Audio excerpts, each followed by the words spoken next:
Hello everyone. तो मौर्योत्तर काल start कर रहे हैं और फर्स्ट जो हमारा क्वेश्चन वो है शक संवत कब प्रारंभ किया गया। तो देखिए शक संवत का प्रारंभ 78 ईस्वी में होता है और जैन ग्रंथों के अनुसार अगर हम देखें तो जो विक्रमादित्य के उत्तराधिकारी थे उनको 135 विक्रम संवत में शकों द्वारा पराजित किया गया और इसी उपलक्ष्य में वो लोग शक संवत चलाते हैं। ठीक है, इस प्रकार इसकी प्रारंभिक तिथि जो होगी 135 माइनस 57 अगर हम करते हैं तो 78 जो है ईस्वी आ जाती है। ठीक है, अब अधिकांश इतिहासकारों ने कुषाण शासक कनिष्क को इसका प्रवर्तक माना। तो जो है कुषाण के शासक जो हैं कनिष्क, उसको जो है प्रवर्तक माना गया शक संवत का। ठीक है, विक्रम और शक संवत में कितना अंतर है? तो देखिए 135, तो हमने देखा था ना कि ऊपर 135 माइनस 57 करके हमने 78 जो शक संवत का स्टार्टिंग है। ठीक है, और 57 है कौन सा, आप यहाँ पे देखिए 57 जो हमारा है विक्रमादित्य का समय था 57। ठीक है, तो ये जो है 135 ईयर्स मतलब 135 ईयर्स का जो है डिफरेंस है।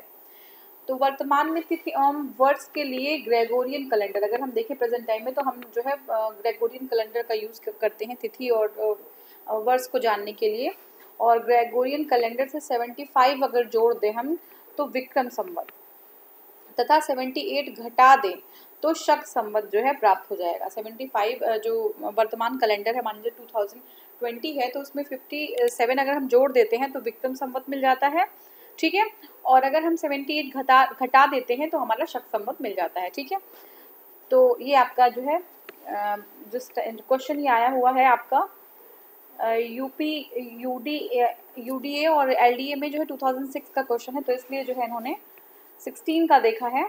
ठीक है, अब निम्नलिखित में से किस वंश के साम्राज्य की सीमाएं भारत के बाहर तक फैली हुई थी?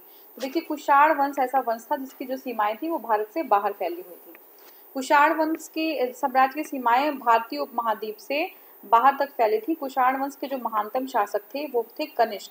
ठीक है, जिसकी सीमाएं जो है उत्तर भारत में चीन के तुर्फान और कश्मीर से लेकर दक्षिण में अगर हम देखें तो विंध्य पर्वत तक, कहाँ तक, विंध्य पर्वत तक जो है फैली थी। पश्चिम में अगर चले जाएं तो अफगानिस्तान से लेके पूर्व और उत्तर पूर्व में बिहार तक विस्तृत थी इनकी सीमाएं। ठीक है, नेक्स्ट क्वेश्चन है निम्न राजवंशों में सबसे पुराना राजवंश कौन सा है? तो देखिए ऑप्शन है चालुक्य, पल्लव और राष्ट्रकूट, सातवाहन। तो सातवाहन जो है सबसे पुराना जो है राजवंश है जो हमारे पास जो दिए गए राजवंश है। ठीक है, नेक्स्ट हमारा जो क्वेश्चन है वो है, और थोड़ा सा इसमें जो है नेक्स्ट क्वेश्चन देख लेते हैं, आंध्र सातवाहन राजाओं की सबसे लंबी सूची किस पुराण में मिलती है? तो जो आंध्र सातवाहन है उनकी सबसे लंबी सूची जो है अगर आपको मत्स्य पुराण में मिलती है। ठीक है, पुराणों की कुल जो है 30 पुराणों में अगर टोटल देखें तो 30 सातवाहन राजाओं का नाम मिलता है, जिनमें से जो सबसे लंबी सूची है वो मत्स्य पुराण में 19 राजाओं की है। और एक बार देख लेते हैं कौन कौन से थे ये। पूर्णोत्संग, स्कंद स्तंभ, सातकर्णी, लंबोदर, अपीलक, मेघ स्वाति, स्वाति, स्कंद स्वाति, मृगेंद्र, कुंतलवस्ती और स्वातिकर्ण, पुलवामी, गौर कृष्ण, हाल, मंदूलक, पुरींद्रसेन, सुंदर, स्वातिकीर्ति, चकोर स्वातिकीर्ति और शिव स्वाति, ये सारे जो है नाम मिले हैं कहाँ पे, मत्स्य पुराण में। नेक्स्ट क्वेश्चन है निम्नलिखित नगरों में से किसका उल्लेख कनिष्क के रबतक अभिलेख में नहीं है? तो किसका उल्लेख जो है रबतक में नहीं है ये पूछा गया है। ठीक है, तो देखिए श्रावस्ती का उल्लेख नहीं है, बाकी कौशाम्बी, पाटलिपुत्र और चंपा का उल्लेख रबतक में है। तो रबतक अभिलेख जो है अफगान के क्या है, शुर्ख कोटल, कहाँ पे रबतक जो अभिलेख है वो अफगानिस्तान के शुर्ख कोटल के निकट रबतक नामक स्थान से 1993 में प्राप्त किया गया। ये जो यूनानी लिपि तथा बैक्ट्रियन भाषा में लिखे गए हैं, तो आप ध्यान रखिएगा जो रबतक लिपि है वो यूनानी और बैक्ट्रियन भाषा में लिखी गई है। ये कुषाण वंश के शासक कनिष्क से संबंधित है। तो किससे संबंधित है? कुषाण वंश के जो शासक हैं कनिष्क, इनसे संबंधित है। और इस अभिलेख में 4 शहरों के नाम उल्लेख हैं। तो इसमें देखें तो 4 जो है शहरों के नाम इसमें हैं। कौन कौन से हैं? साकेत, कौशाम्बी, पाटलिपुत्र और चंपा। कौन कौन से? साकेत, कौशाम्बी, पाटलिपुत्र और चंपा। इसमें श्रावस्ती का उल्लेख नहीं है। ठीक है, नेक्स्ट हमारा आता है गुप्त और गुप्तोत्तर। तो देखते हैं शक विजेता किसे कहा जाता है? तो चंद्रगुप्त गुप्त द्वितीय होते हैं जो उनको शक विजेता कहा जाता है। अभी हूण भी आएगा, या ध्यान रखिएगा ये कंफ्यूज हो जाते हैं लोग। शक जो विजेता हैं वो चंद्रगुप्त द्वितीय हैं। ठीक है, तो जो गुप्त सम्राट के चंद्रगुप्त द्वितीय विक्रमादित्य हैं वो शक विजेता हैं। ठीक है, पश्चिम भारत में अंतिम शासक जो है शक राजा रुद्र सिंह थर्ड। ठीक है, जो आपका देखे हैं तो पश्चिम जो भारत है उसके जो उसमें अंतिम शासक जो है राजा रुद्र सिंह थर्ड को चंद्रगुप्त विक्रमादित्य ने 5वीं सदी के प्रथम दशक में परास्त करके पश्चिमी भारत में जो शक सत्ता है उसका उन्मूलन कर दिया, उसको समाप्त कर दिया। शकों को हराने के कारण चंद्रगुप्त विक्रमादित्य ने एक अन्य उपाधि धारण की और जिसको कहते हैं शकारी। ठीक है, कौन सी उपाधि? शकार की उपाधि। उन्होंने इस उपलक्ष्य में चांदी के सिक्के भी चलवाए। तो एग्जाम में आ सकता है कि कौन से सिक्के चलवाए थे शक को पराजित करने के उपलक्ष्य में, तो चांदी के सिक्के जो है उस टाइम उन्होंने चलवाए थे। ठीक है, अब देखिए नेक्स्ट हमारा है रजत सिक्के जारी करने वाला प्रथम गुप्त शासक कौन था। तो अभी हमने जस्ट देखा कि जो रजत सिक्के चांदी के सिक्के थे उसको चंद्रगुप्त द्वितीय ने जो है क्या कराया था? स्टार्ट कराया था। ठीक है ना, वो जो है चलवाए थे। तो देखिए रजत सिक्के जारी कराने वाला प्रथम जो गुप्त शासक है वो चंद्रगुप्त द्वितीय हैं और जिनको विक्रमादित्य की उन्होंने टाइटल ली थी गुप्त काल में रूप्यक या रुपया कहा जाता है इसको। चंद्रगुप्त द्वितीय ने शक मुद्राओं को ही अनुकरण पर जो रजत मुद्राएं हैं उनको उत्कीर्ण करवाया और शक राज्य में प्रचलित करवाया। ठीक है, ध्यान रखिएगा चंद्रगुप्त द्वितीय होते हैं उन्होंने शक मुद्राओं का ही अनुकरण करके रजत मुद्राओं को उत्कीर्ण कराया। शक को ही पराजित किया था तो उन्हीं का अनुकरण करके उन्होंने रजत मुद्रा चलवाया और शक साम्राज्य में जो है इसको प्रचलित करवा दिया। ठीक है, थर्ड हमारा है 3वीं शताब्दी में वारंगल प्रसिद्ध था। तो वारंगल क्यों प्रसिद्ध था? देखिए तांबे के बर्तन के लिए, स्वर्ण आभूषण के लिए, लोहे के यंत्रों उपकरणों के लिए और हाथी दांत के लिए। तो सही जो उत्तर है वह लोहे के यंत्रों और उपकरणों के लिए। तो वारंगल प्रसिद्ध था लोहे के यंत्रों और उपकरणों के लिए। तो 3वीं शताब्दी में वारंगल लोहे के यंत्रों उपकरणों हेतु जो है प्रसिद्ध था। वारंगल में अंगरिया जो लोग थे वो बड़ी संख्या में रहते थे। तो वारंगल में कहाँ के लोग रहते थे? अंगरिया जो लोग थे वो ज्यादा संख्या में रहते थे। अंगरिया लोगों का प्राचीन काल से वर्तमान समय तक लोहों के यंत्र और उपकरण बनाने का काम जो है परंपरागत है। ठीक है, और व्यवसाय जो है ये उनका बना रहा। योग के आविष्कारक कौन थे? तो देखिए आर्यभट्ट, चरक, रामदेव और पतंजलि। देखिए रामदेव जो है वो योग के आविष्कारक नहीं है बल्कि वो पतंजलि जो है उनके वो अपना उनको गुरु समझते हैं। ठीक है ना, तो जो पतंजलि जी हैं महर्षि पतंजलि वो योग दर्शन के प्रतिष्ठापक जो है आचार्य माने गए हैं। और इसके ऐसा नहीं कि पतंजलि जो महर्षि पतंजलि है उनके पहले योग नहीं था, तो भी योग था, लेकिन उन्होंने योग को एक जो है उसको एक कॉम्पोजिशन दिया, उसको जो है एक जगह सारी जो बहुत सारी जो योग की जो साधना है उसको एकत्र कर दिया। ठीक है, तो देखिए यद्यप भारतीय परंपरा में योग साधना का इतिहास अत्यंत प्राचीन है। उपनिषद में अगर हम देखें महाभारत, भगवत गीता, जैन, बौद्ध मतों में योग संबंधित क्रियाओं का विवेचन होता है, लेकिन जो सर्वप्रथम जो पतंजलि महर्षि पतंजलि हैं उन्होंने ही सुसंबद्ध तरीके से दार्शनिक सिद्धांत के रूप में जो है योग का विवेचन किया, इसलिए जो है पतंजलि को योग दर्शन पतंजलि दर्शन भी कहा जाता है। ठीक है, नेक्स्ट हमारा है मीमांसा के प्रणेता थे। कौन थे? जो मीमांसा के प्रणेता है वो जैमिनी है। ठीक है, तो देखिए मीमांसा के प्रणेता कौन थे? जैमिनी। अब एक बार हम देख लेते हैं। देखिए न्याय दर्शन से रिलेटेड है गौतम, सांख्य से कपिल, ध्यान रखिएगा न्याय से गौतम, सांख्य से कपिल, वैशेषिक से कणाद और मीमांसा से जैमिनी। तो ये आपका जो है नेक्स्ट जो हमारा क्वेश्चन है वो है गुर्जर प्रतिहार वंश की स्थापना किसने की थी? ठीक है, तो देखिए जो ऑप्शन है हमारा नागभट्ट प्रथम, वत्सराज, हर्षवर्धन और मिहिर भोज। तो देखिए नागभट्ट जो प्रथम होते हैं वो जो है गुर्जर प्रतिहार वंश की स्थापना करते हैं। कौन? नागभट्ट प्रथम ने गुर्जर प्रतिहार वंश की स्थापना की। तो देखते हैं अग्निकुंड के राजपूत का सर्वाधिक जो प्रसिद्ध प्रतिहार वंश है। तो अग्निकुंड से जो अग्निकुंड राजपूत ने अपनी उत्पत्ति अग्निकुंडों से बताई है, तो उसका जो प्रसिद्ध अगर हम देखें तो वो आपका प्रतिहार वंश से है। ठीक है, गुर्जरों की शाखा से संबंधित होने के कारण इतिहास में इन्हें गुर्जर प्रतिहार वंश के नाम से जाना जाता है। गुर्जर जाति प्रथम का प्रथम उल्लेख अगर हम देखें गुर्जर जाति के बारे में तो उसका प्रथम उल्लेख पुलकेशिन द्वितीय के एहोल जो है लेख में हुआ है। तो गुर्जरों की जो प्रथम जो उल्लेख हुआ है वो पुलकेशिन द्वितीय के एहोल लेख में हुआ है। और बाणभट्ट के हर्षचरित में भी गुर्जरों का उल्लेख मिलता है। तो कहाँ पे मिलता है? बाणभट्ट जो है उनके हर्षचरित में भी जो है गुर्जरों का उल्लेख मिलता है। गुर्जर प्रतिहार वंश का स्थापना कौन करता है? नागभट्ट प्रथम। तो गुर्जर प्रतिहार वंश की स्थापना नागभट्ट प्रथम 730 से 756 ईस्वी में किया था उन्होंने। ग्वालियर अभिलेख से ये पता चलता है कि उन्होंने मल्लेच्छ शासक की विशाल सेना को नष्ट कर दिया, जो संभवतः सिंध का अरब शासक था। तो जो नागभट्ट हैं वो मलेच्छ जो शासन है उनकी सेना को नष्ट कर दिया, और ये जो है मलेच्छ की जो बात कर रहे हैं वो जो है सिंध का अरब शासक था। ठीक है, सिंध का अरब शासक था। इस प्रकार नागभट्ट ने अरबों के आक्रमण से पश्चिमी भारत की रक्षा भी की। तो इम्पोर्टेंट है, नागभट्ट ने क्या किया? अरबों के आक्रमण से पश्चिमी भारत की रक्षा की थी। सम्राट हर्षवर्धन ने 2 महान धार्मिक सम्मेलन किए थे। ठीक है, जो हर्षवर्धन थे सम्राट, उन्होंने 2 महान जो है धार्मिक सम्मेलन किए थे, और उनका आयोजन कहाँ किया गया था? तो देखिए कन्नौज तथा प्रयाग में। अब यही हमारा सही उत्तर है, कन्नौज और प्रयाग में किया गया था। ऑप्शन देख लीजिए एक बार, प्रयाग थानेश्वर, थानेश्वर वल्लभी में, और वल्लभी प्रयाग में। तो बिल्कुल जो है ये आंसर सारे गलत है हमारे। जो फर्स्ट है कन्नौज तथा प्रयाग में जो है धार्मिक जो सम्मेलन है उनकी जो है उनको जो है वहीं पे धार्मिक सम्मेलन आयोजित किया। ठीक है, नेक्स्ट हमारा है अन्य धर्मों से महायान की उत्कृष्टता को सिद्ध करने के लिए। तो देखिए ये भी पूछ सकता है कि जो हर्षवर्धन होते हैं वो हीनयान से जो है उनका हीनयान में विश्वास रखते हैं या महायान में? तो आपका सही उत्तर है महायान में। ठीक है, तो हर्षवर्धन अन्य धर्मों से महायान की उत्कृष्टता को सिद्ध करने के लिए हर्ष ने कन्नौज में विभिन्न धर्मों के संप्रदाय के आचार्यों का एक विशाल सभा बुलवाया। चीनी साक्ष्यों के अनुसार इस सभा में 20 देशों के राजा, कितने देशों के राजा? 20 देशों के राजा अपने देशों के प्रसिद्ध ब्राह्मणों, श्रमणों, सैनिक, राजपुरुषों आदि के साथ जो है उपस्थित हुए।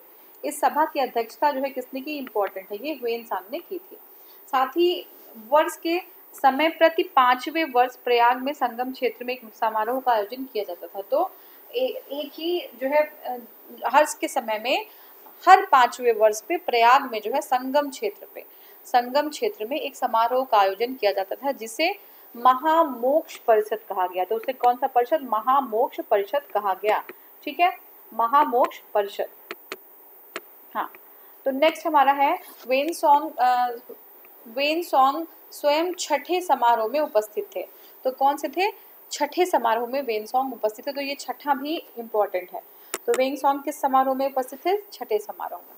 इसमें 18 राज्यों के राजा सम्मिलित हुए। तो कितने, ये भी इम्पोर्टेंट है, देख लीजिए, ये जो है स्टेट के एग्जाम्स में सब आ जाता है कि 18 राज्यों के राजा जो है इसमें सम्मिलित हुए थे। ठीक है, नेक्स्ट जो हमारा है वो है कौन से जो है किस अभिलेख से ये ज्ञात होता है कि स्कंदगुप्त ने हूणों को पराजित किया। ठीक है, तो देखिए स्कंदगुप्त ने हूणों को पराजित किया, ये हमें कौन से अभिलेख से ज्ञात होता है?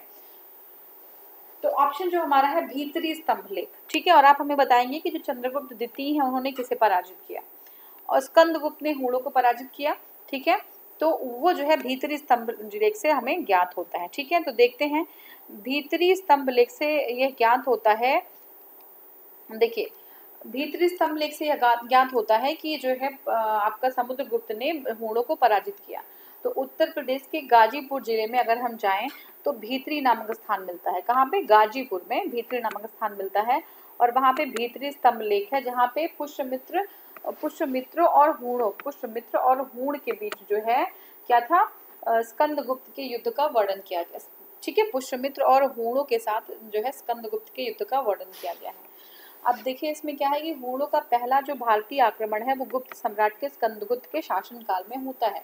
हूणों का जो पहला आक्रमण है वो स्कंदगुप्त के शासनकाल में होता है, जिसमें स्कंदगुप्त जो है बुरी तरह से जिसमें वो स्कंदगुप्त से बुरी तरीके से पराजित हुए थे। तो स्कंदगुप्त जो है हूणों को पराजित कर देते हैं। ठीक है, नेक्स्ट जो हमारा है, हाँ एक बार देख लेते हैं नेक्स्ट हमारा क्वेश्चन क्या है। हाँ, प्राचीन भारत में स्थापत्य कला। ठीक है, प्राचीन भारत में स्थापत्य कला में देखते हैं पहला जो है एलिफेंटा की गुफाएं निम्नलिखित में से किस धर्म के मतावलंबियों के लिए उपयोग की जाती थी? देखिए बौद्ध धर्म के लिए, जैन धर्म के लिए, शैव धर्म के लिए और वैष्णव धर्म के लिए। तो सही उत्तर हमारा है शैव धर्म। तो एलिफेंटा जो थी वो शैव धर्म के लिए यूज की जाती थी। ठीक है, एलिफेंटा की गुफाएं शैव धर्म के मतावलंबियों द्वारा यूज की जाती थी। तो एलिफेंटा जो है अगर हम देखें स्थिति तो बम्बई से अगर देखी जाए तो समुद्र से 7 मील उत्तर पूर्व की स्थिति में जो है में स्थित है। वहाँ पे जो है प्रसिद्ध गुफा मंदिरों के निर्माण कब कौन करवाता है एलिफेंटा में? राष्ट्रकूटों द्वारा। तो ये सब इंपॉर्टेंट है। एलिफेंटा में जो है किसने जो है गुफाओं का जो है निर्माण कराया है? तो वो राष्ट्रकूट लोगों ने निर्माण कराया है। ठीक है, यहाँ से 5वीं से 6ठी शताब्दी में 5 गुफा मंदिर प्राप्त हुए हैं। तो 5th और 6th शताब्दी में अगर देखें तो 5 जो है गुफा मंदिर प्राप्त हुए हैं, जिसमें हिंदू मेनली जो है हिंदू थे, हिंदू धर्म शिव धर्म से, हिंदू जो शिव धर्म से मतलब शिव भगवान से संबंधित मूर्तियां हैं। साथ ही यहाँ 2 बौद्ध गुफाएं भी हैं। ठीक है, 2 जो है अगर देखें तो बौद्ध गुफाएं मिल जाएंगी। इन गुफाओं के निर्माण का जो काल है वो 5वीं से 8वीं सदी तक माना गया है, 5वीं से 8वीं शताब्दी तक माना गया है। ठीक है, यहाँ से प्रसिद्ध त्रिमूर्ति शिव की प्रतिमा, ठीक है, त्रिमूर्ति शिव की प्रतिमा मिली है। ठीक है, तो नेक्स्ट हमारा जो क्वेश्चन है वो है एलोरा के कैलाश मंदिर का निर्माण किसने कराया? तो देख लीजिए, एलोरा राष्ट्रकूटों ने एलोरा के एलिफेंटा को भी राष्ट्रकूट ने कराया। और अगर एलोरा की कैलाश मंदिर की बात करें तो बहुत ही इंपॉर्टेंट क्वेश्चन है, राष्ट्रकूटों ने जो है ये निर्माण कराया था। ठीक है, तो देखते हैं। देखिए, जो एलोरा का कैलाश मंदिर है, कैलाश शैलीकृत स्थापत्य का आश्चर्य जो है माना जाता है। ठीक है ना, कैलाश मंदिर जो है शैल जो पृथ्वी शैल से बनी हुई जो स्थापत्य है, जो कला है, उसका आश्चर्य माना जाता है। यह शिव मंदिर अपनी आश्चर्यजनक शैली के लिए प्रसिद्ध है। ये शिव मंदिर जो है बहुत ही आश्चर्यजनक अपनी शैली, जिस शैली में बनाया गया उसके लिए प्रसिद्ध है। इसका निर्माण कौन कराते हैं? राष्ट्रकूट जो शासक होते हैं कृष्ण प्रथम द्वारा। तो बहुत ही इंपॉर्टेंट है कि जो एलोरा की जो का कैलाश मंदिर है, और पहली बात तो कैलाश मंदिर कहाँ पे है? एलोरा में है। तो जो एलोरा का कैलाश मंदिर है उसका निर्माण राष्ट्रकूट शासक कृष्ण प्रथम द्वारा जो है बहुत अधिक धन व्यय करके कराया गया था। किस धर्म को राष्ट्रकूटों का संरक्षण प्राप्त हुआ? तो देखिए, जैन धर्म को। तो सॉरी, ये इधर इसको डिलीट कर देते हैं। हाँ, उत्तर सही है आपका जैन धर्म। ठीक है, जो जैन धर्म के लोग थे उनको जो है राष्ट्रकूटों का संरक्षण प्राप्त हुआ। ठीक है, नेक्स्ट हमारा ऑप्शन, हम एक बार देखते हैं एक्सप्लेनेशन। जो राष्ट्रकूट जो शासक होते हैं वो उनके समय वैसे तो ब्राह्मण धर्म का महत्व था, किंतु ब्राह्मण धर्म की तुलना में, ब्राह्मण धर्म का इम्पोर्टेंस तब भी था, लेकिन ब्राह्मण धर्म की तुलना में उन्होंने जैन धर्म को का अधिक प्रचार प्रसार किया और इसे राजकीय संरक्षण भी प्राप्त था। तो ठीक है, बहुत इंपॉर्टेंट है, जैन धर्म को जो है राष्ट्रकूट काल में राजकीय संरक्षण भी प्राप्त था। राष्ट्रकूट जो शासक थे अमोघ वर्ष का गुरु, कि उनके जो गुरु थे वो जैनाचार्य जिनसेन थे। ठीक है, तो इम्पॉर्टेंट है, जो अमोघ वर्ष है उनके जो गुरु थे वो जैनाचार्य जिनसेन थे, जिसने आदि पुराण की रचना की। तो जिनसेन ने जो है, जैनाचार्य जिनसेन है, उन्होंने आदि पुराण की रचना की। उस समय जो शासक है तथा सामंत के साथ साथ सेनापति जो है पदों पर भी अनेक जैन धर्मानुयायी थे। ठीक है, तो शासक भी हुआ करते थे, वो सामंत भी थे, और सेनापति के पोस्ट पे भी जो है जैन लोग नियुक्त हुआ करते थे। ठीक है, अब जो हमारा नेक्स्ट जो है देखते हैं नेक्स्ट क्वेश्चन क्या है, और थोड़ा सा मैं स्क्रॉल कर लेती हूँ उसको।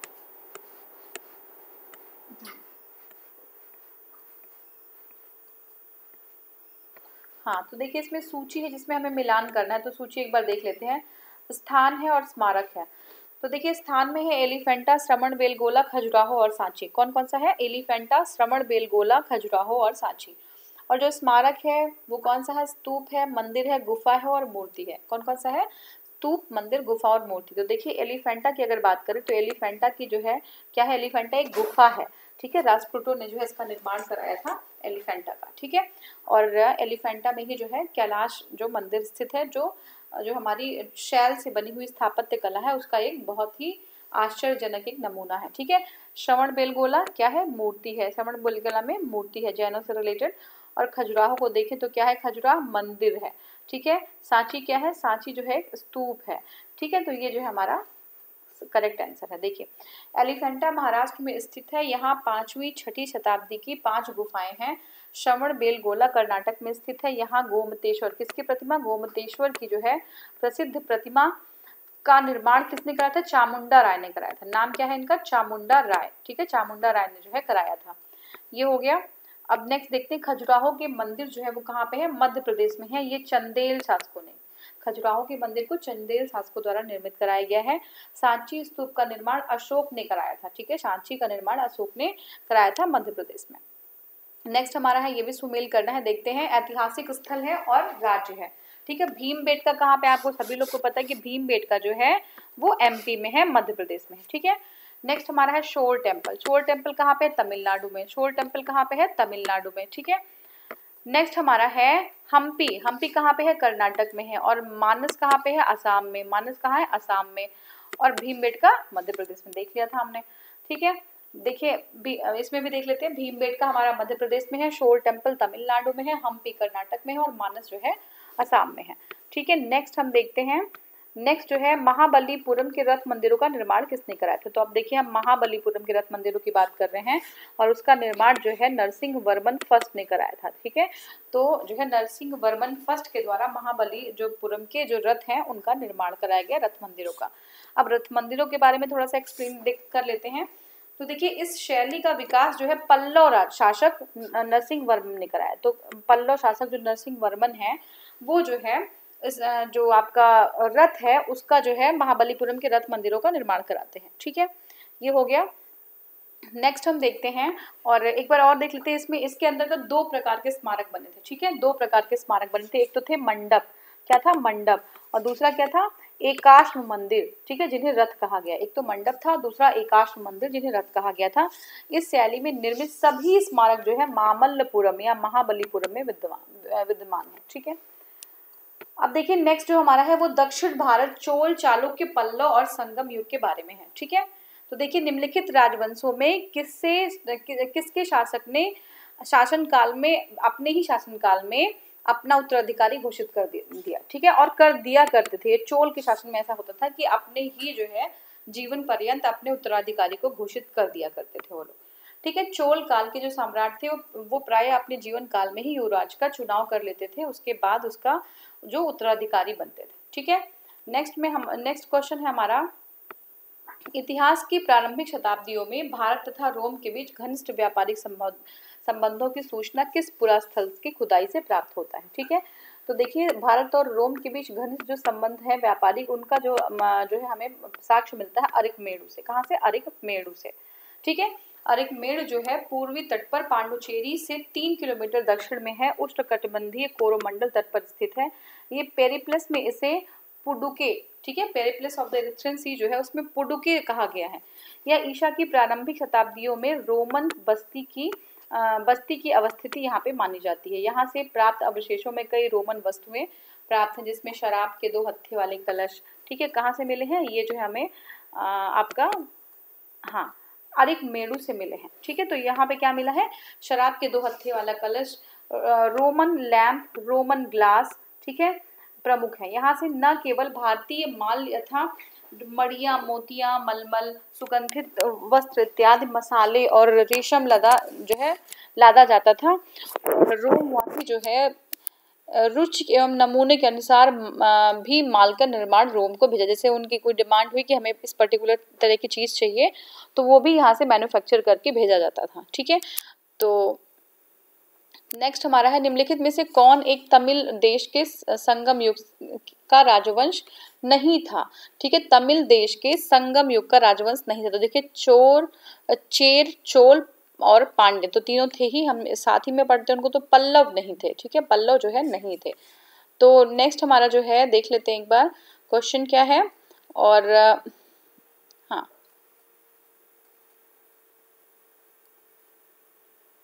तो देखिए संगम साहित्य में केवल जो चोल, चेर और पांड्य है राजाओं के उद्भव और विकास का जो है विवरण मिलता है। किसका? चोल, चेर और पांड्य, ठीक है। इन राजाओं के जो विविध राजाओं के शासनकाल का स्पष्ट निर्धारण संभव नहीं है और उस साहित्य से कृष्णा नदी के दक्षिण से सुदूर प्रायद्वीपीय तथा राजनीतिक गतिविधियों पर प्रकाश पड़ता है। पल्लव या अन्य किसी राजवंश का उल्लेख जो है संगम साहित्य में नहीं है, ठीक है।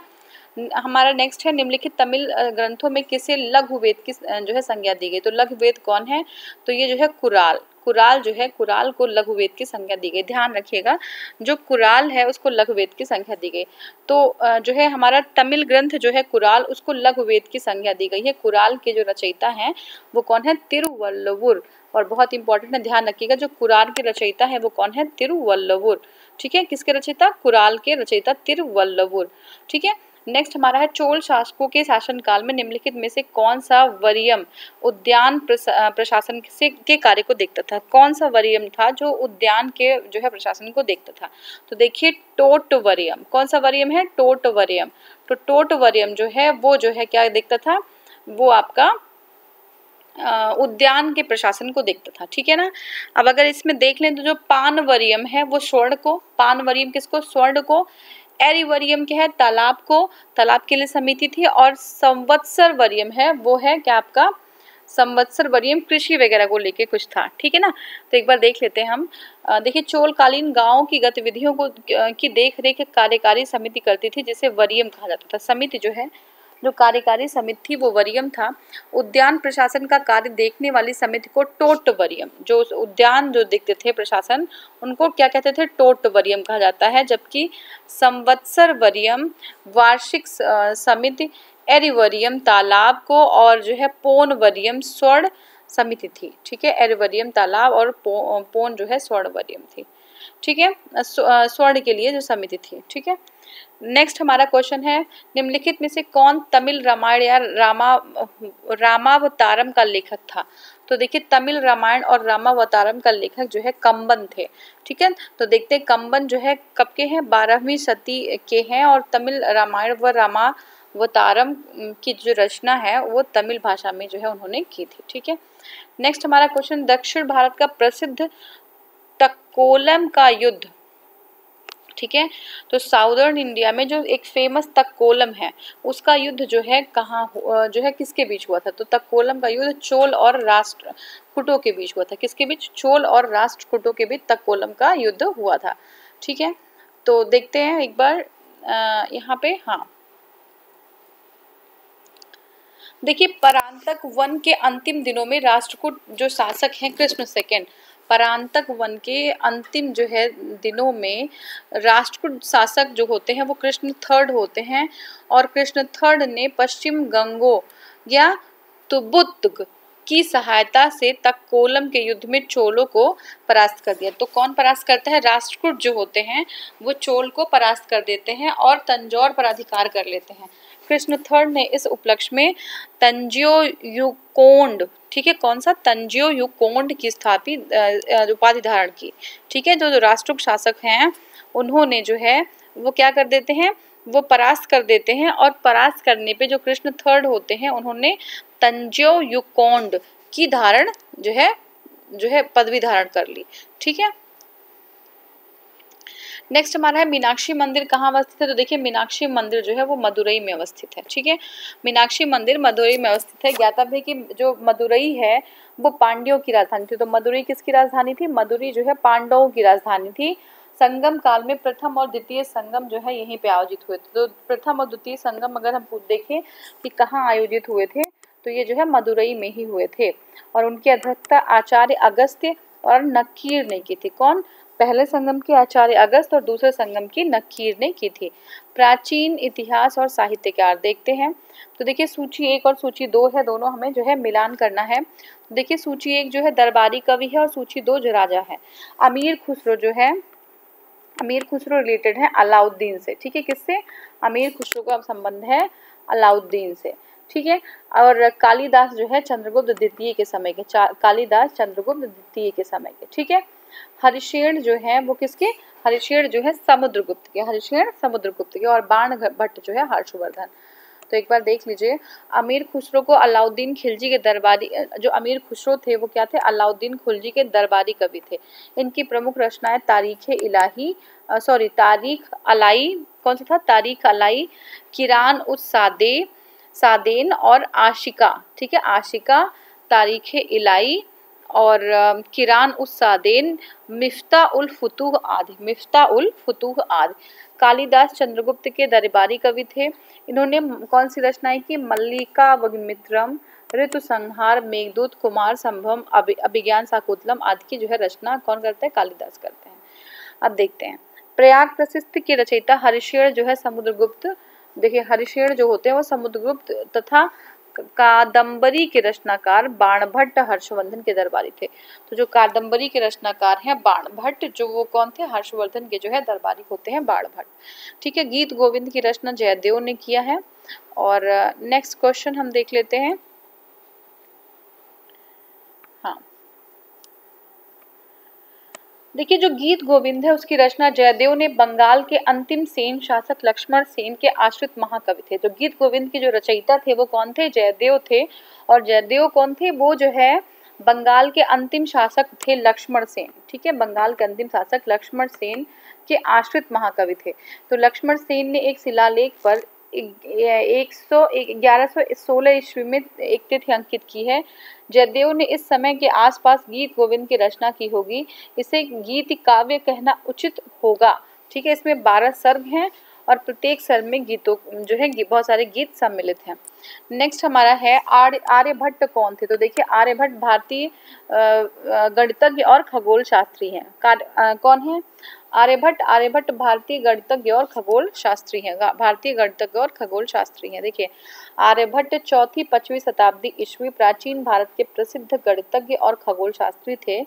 उन्होंने अपनी पुस्तक आर्यभट्टीय में बताया कि सूर्य स्थिर है और पृथ्वी घूमती है। क्या बताया, सूर्य जो है वो स्थिर है और जो पृथ्वी है वो क्या करती है, मूव करती रहती है। सूर्य जो है स्थिर है और पृथ्वी मूव करती रहती है। कौन बताया, ये आर्यभट्ट बताते हैं। ठीक है, उन्होंने चंद्र ग्रहण और सूर्य ग्रहण के कारणों तथा पृथ्वी की परिधि का पता लगाया। तो त्रिकोणमिति के जन्मदाता जो है किसको, आर्यभट्ट को कहा जाता है।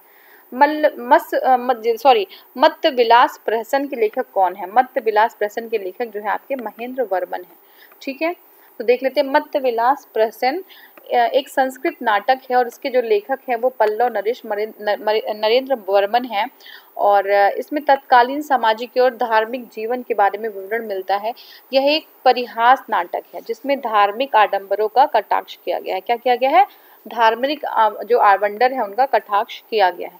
निम्नलिखित में से किसने काल्पनिक वैज्ञानिक उपकरणों पर पुस्तक लिखी है। जो भोज होते हैं वो जो है क्या करते हैं, काल्पनिक वैज्ञानिक उपकरण पर जो है पुस्तक लिखते हैं। तो देखिए परमार वंशीय शासक भोज द्वारा कृत्रिम वैज्ञानिक उपकरणों पर लिखी गई प्रसिद्ध पुस्तक जो है वो है समरांगण सूत्रधार। क्या है, समरांगण सूत्रधार। सरस्वती